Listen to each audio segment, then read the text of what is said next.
how the practice works, like what kind of things do you engage in? Well, there's one level of the practice, which is the practice you do to somehow just, but actually I call it cultivate. It's like when you put a seed in the ground and you put some water, you put some fertilization, and it's like, for me, it's like Buddha, when he sat under the tree, he had an awakening to being consciousness. What happened was that he fell so in love with that his whole life was about that. And what I see in my retreats and everywhere is that a lot of people have exactly the same awakening. But then you go home and the momentum and the habits that reinforce separation are so strong that you begin to feel that you have lost it. And so what we are creating in the Awakening Women work is somehow a community where we can support each other to really live this in an embodied way, in a day-to-day way. And one level of it is to, I meet in a women's temple group every Monday. For 6 years, I go and practice with the women, which is a little bit what we've been speaking about, to be in free flow of feelings. It's not so much speaking, it's to be completely in that awake feminine wild realm. It's my favorite practice. So I go there in kind of this oasis of the feminine every Monday. And everything I teach and I travel the world is the fruit of my own practice with the women. In the daily life, to cultivate the Shiva aspect, I love just meditation. I just love to sit silently. To cultivate the Shiva aspect is really to just sit and relax into the spaciousness as you just vipassana, watching your breath, watching the thoughts, do not involve in any of the form. And that kind of, reminds you or pulls you deeper into the Shiva aspect.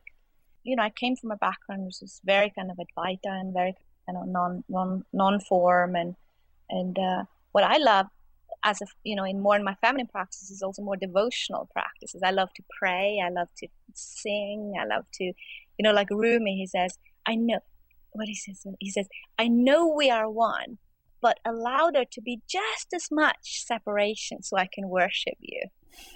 And that's a little bit like it speaks to my feminine heart. I love to kind of, pray and worship the divine. Even though, yeah, it's just a paradox there. So I like, and part of my practice that I shared a little bit before that actually that kicked me out of the hamster wheel was the Gayatri mantra, which is a very old prayer for the world, like for all of us to awaken. And it has a very potent, because there's so many people just singing it nonstop every day. Then for me, the body is my anchor. So I have different practices.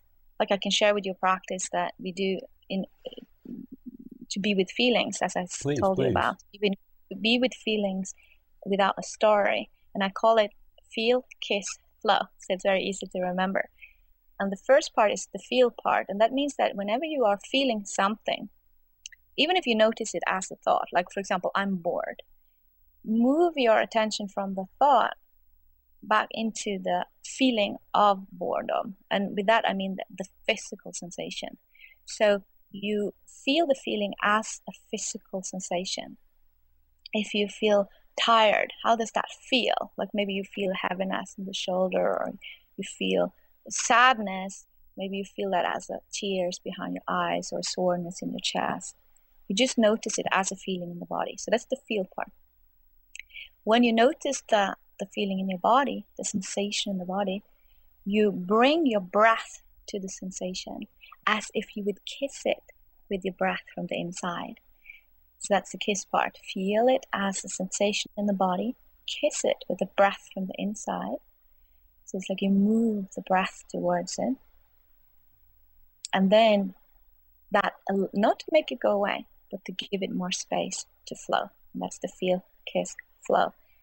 And what happens when feeling has space to flow, they change very quickly.